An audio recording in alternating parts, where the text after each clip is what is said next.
Chosen ones, my kindred spirits out there, it is Connie here. Welcome back to another video. So this is going to be part 2 of my last video, long form video that I made called I'm a Witch. And for anybody who thinks that I am struggling with my faith, because I've had some people go, I see that you're having a hard time. I'm not. I'm actually really good.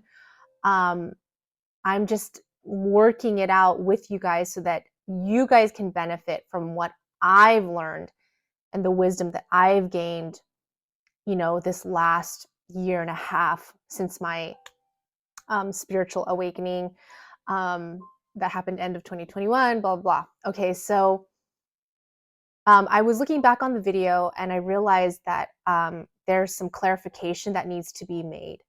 By the way, I'm using a mic because my audio on my phone is going in and out, so I have no choice now. I have to use it. I don't really want to, but the clarification that I wanted to make was I had mentioned that I changed and I felt like a completely different person. The clarification is I didn't change into a whole different person. I just changed back to the core essence of who I actually am. Like, I was like, wait a minute, like, because what happened to me the last 10 years after I became a Christian was, like I said, I went through this whole matrix thing where I, bought into this sort of like mental, religious construct that I boxed myself in, and I like kind of like lost myself. Like I repressed who I actually was because I was made to believe, all my life that who I was not good enough. Okay, so that's the major change. When I was using the analogy of the caterpillar into a butterfly, it wasn't that I became an entirely different person, but I was just coming back. God was bringing me back to who I really am, to how he made me. Okay, and because when you're in the matrix, you don't know who you are, period. You think you do, but I guarantee you, the identity that you have crafted for yourself is an amalgamation. Is that a word? It's a mixture of parental conditioning, societal and cultural conditioning, media, and all of that. That your identity is a product of all of the programming. Okay, that's most people, and you don't really know who you are. Okay, so that was what the spiritual awakening was for me. It was like God telling me, this is who you are, this is how I made you. And then once I understood that, once I received that revelation, I was like, oh, things are starting to click. This is why that happened, and this is why I experienced this. And so that's the clarification that I wanted to make.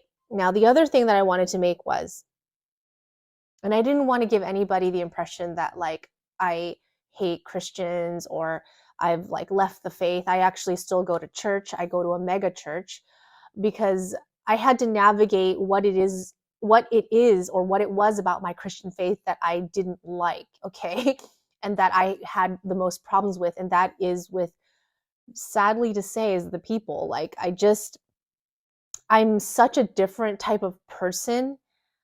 I'm very spiritual, and I think that's where I kind of clash, and there's tension between me and these so-called other believers. Is that most people in the church, the religious Christians, they see their faith through the lens of religion, and they don't really understand spirituality. Okay, so like if you say you had an awakening, God did this supernatural act, where it's like I feel like, or like you're growing and evolving,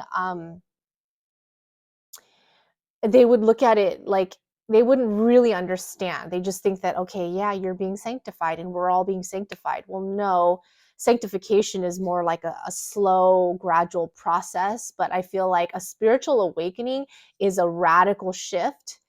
And in actuality, I even had to examine, like, when was my born again experience really? Was it 11 years ago when I first became a Christian, or was it just in the end of 2021 where I really felt like the scales were being dropped from my eyes? Like, it was like I had one in December 2011. I became a Christian, and then I did not expect to have this awakening in 2021. Okay, I did not know that that was going to happen to me, and it was life transforming. It shifted everything in my life, like the way I see things, the way I saw myself, everything. And I'm still shifting. I'm still going through it. I'm still, processing it. Okay, so here's the confession, you guys. Here's the real confession, and I'm not gonna have any shame or guilt about it. The real confession is, I am witchy. I'm not a witch, but I have witchy tendencies, meaning um, there's like paraphernalia that I really like, and there's nothing wrong with it. Like, look, I'll show you, right? I'll show you right now. Like, this is a selenite crystal candlestick. I mean, a candle holder. It's pure selenite crystal. It's like 6 pounds. You put a little candle, like a little tea light candle in there. It's beautiful. I saw it. I fell in love with it. I had to have it. This I got in Sedona. It's an amethyst crystal. Saw it, fell in love with it, had to have it. Okay. Also got this in Sedona too. Tibetan singing bowl. Tibetan singing bowl. Love that. It's a beautiful sound. Yeah, there's like, yeah, those objects, they would be considered, oh my gosh, new age, and that's the problem with like most humans. Like, we want to label things. Like, I just see myself as a very spiritual person who's always been attracted to, metaphysical, topics. I would be the person in the bookstore, in the metaphysical personal development aisle. Like, I just love all of like spirituality. That's just who I am. And I shouldn't be made to feel guilty because I have and own crystals, or I wear crystal earrings. Okay. Now, the other thing I wanted to say was, those objects in and of themselves, okay, those objects in and of themselves are not evil. This in and of itself is not evil. Okay. So it's really the person and what's coming from your heart, your intentionality. Like, for instance, like, people be like, Connie, owning crystals, that's like witchcraft, right? Okay, so what's the definition of witchcraft? Okay, let's read this. It's not up. It's the practice of magic, especially for evil purposes. That's the main, the use of spells. That's the definition of witchcraft. The use of magic for evil purposes. Now, am I doing magic by having crystals? Like, no. Am I using it for evil purposes? No. I just think it's beautiful, right?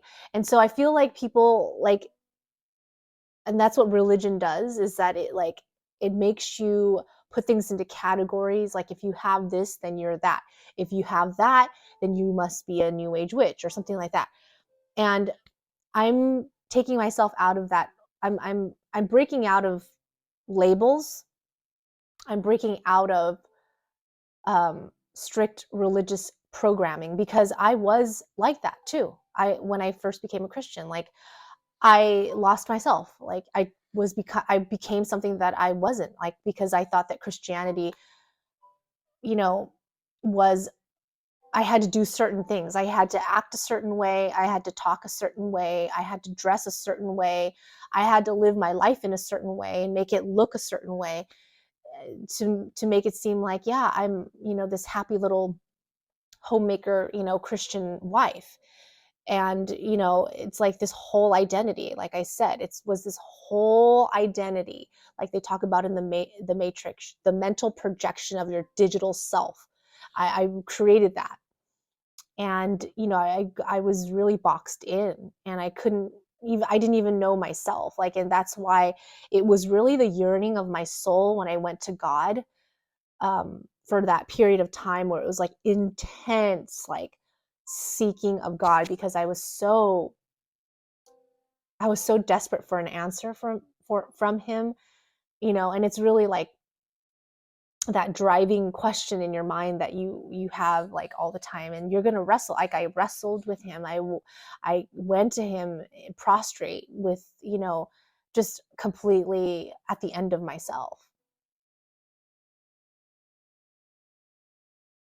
And you have to, if you're going to meet God, you have to come to the end of yourself. You have to be honest. You have to be very honest with yourself. You have to come in humility. I just, read this too, and James 4:10 is that, if you humble yourself before the Lord, he will exalt you.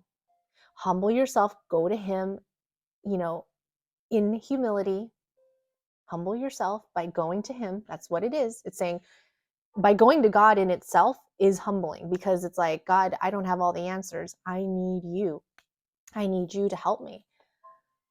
Okay? So a lot of people, they don't want to go to God in that way. They still come with their pride and their ego. And how is God going to lift you up? Because you're already lifted up. You're already, okay, so James 4:10, read that verse. Humble yourselves before the Lord, and he will exalt you. So that's what God did. He lifted me up. He showed me, he told me who I was.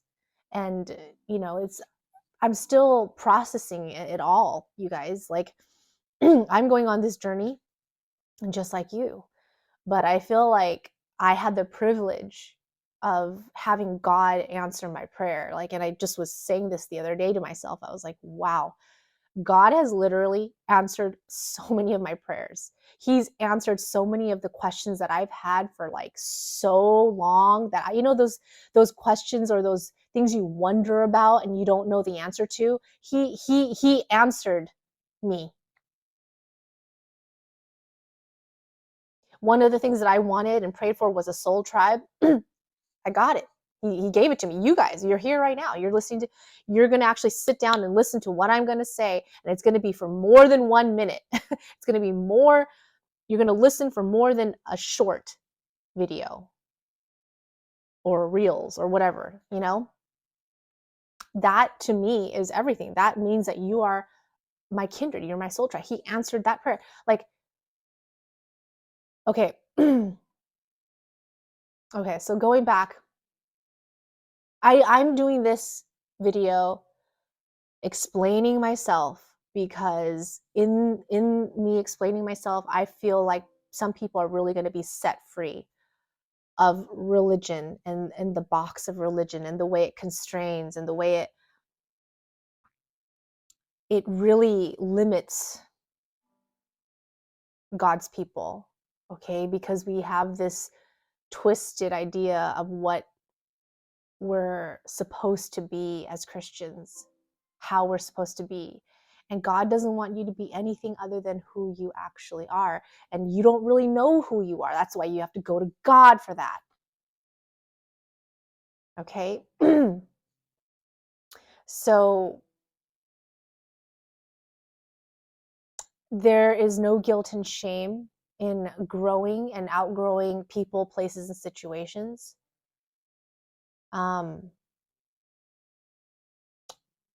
We are supposed to evolve and grow. There's nothing wrong with that. There's nothing wrong with embracing who you are and not feeling any shame or guilt, because there's other people that are going to project onto you, right? Don't feel shame or guilt for who you are. That's basically the message. Like, I am witchy, like I said. I am witchy. I like certain paraphernalia. And it's really, for me, it's like a hobby, or it's fun. I like I've always been a person that's been into that kind of stuff. Esoteric, I guess you can call it. Well, I don't want to say that word because people are going to freak out, but metaphysical, spirituality, exercising my gifts, tapping into my intuition, which I believe is what tarot does, right? So tarot, um, I it depends on what you use it for. Like for me, it's just like fun playing cards, like tapping into my own intuition and like thinking deeply about something. I don't try to get a future answer. Okay, I don't use it like as a divination tool. Um, it's just fun. Okay, and I know that some people are listening to this right now going, "Oh my God, Connie, that's divination." No, I can do. How about yoga? Isn't yoga pagan? Am I going to feel guilty for doing yoga? And when I do yoga, am I praying to? Am I doing it to like tap in with another god? No, I'm a Christian who's doing yoga stretches. I mean, you guys, okay, this is why it's important to know who you are, because then all other people's opinions on what you're doing and stuff like that, projecting that it's evil and blah, blah, blah, you got to know who you are. Like, I can do yoga as a Christian. I'm not going to feel any shame or guilt. I don't have any shame or guilt. I don't have a pricked conscience about it. Okay. These are one of my favorite cards is like the Judith Orloff, The Power of Surrender cards. Like these are just fun. Like sometimes I'll just grab one and see what it says so I can like think about it. And I also have Bible ones too. I have a deck of cards that is like, oh, what's the verse of the day? Right. But I just wanted to show you that something that's like non-Christian or would be considered not Christian. Like, so like look at this surrender. Look at this one. Surrender to joy. And it says, a key to positive change in your life is to let joy in and savor it. Indulge in random acts of smiling. During both the hard and easy times, keep surrendering to more joy. Okay? I mean, what's evil about that, you guys? These cards have been so beneficial for me in my life, but they would be deemed like something that a witch would have. Okay, well then I'm a witch. Gosh. Who cares? Like, I don't care what you think. I'm so strong and so solid in who I am. I've gotten to this point where it's like, whatever opinion anybody has of me, it just like water off a duck's back. That's it. Okay. So, like I said, um, spirituality is vastly different from religion. And Christianity is not a list of do's and don'ts. It's not. That's the whole reason why Jesus had to come. Okay, because a list of do's and don'ts is like you trying to follow the law perfectly. And we know that we as humans, we can't follow the law of God, the laws of God perfectly. We're sinners. We've been born into sin, right? And so that's why Jesus had to come and reconcile us back to God. He fulfilled the law. He's the one that lived that perfect and sinless life that we couldn't live. He took the wrath and died on the cross when we are the ones that should have, right? But he did it. He did it for us. That is the beauty of our faith. That we've been saved by grace through faith, okay? And it is not of our own doing. It is a gift of God, so that nobody can boast, okay? That's what Jesus did. If we could follow the law perfectly, if we could strive perfectly to all those lists of do's and don'ts, then Jesus would have never had to come. He died in vain. Okay, Christianity is not a list of do's and don'ts. That's the first thing that we want to do when we're saved is we want to work. We want to work. And it's like, no, that's the whole reason why we're saved, so that we don't have to work, because we've been saved by grace, like it was a gift. We don't have to strive to be saved, to gain favor from God. No, God has lavished his love on us through the death and burial and resurrection of Jesus Christ, you guys. Okay, so anyways, I hope you got the gist of this video, okay? I love you guys. I'll catch you in the next one.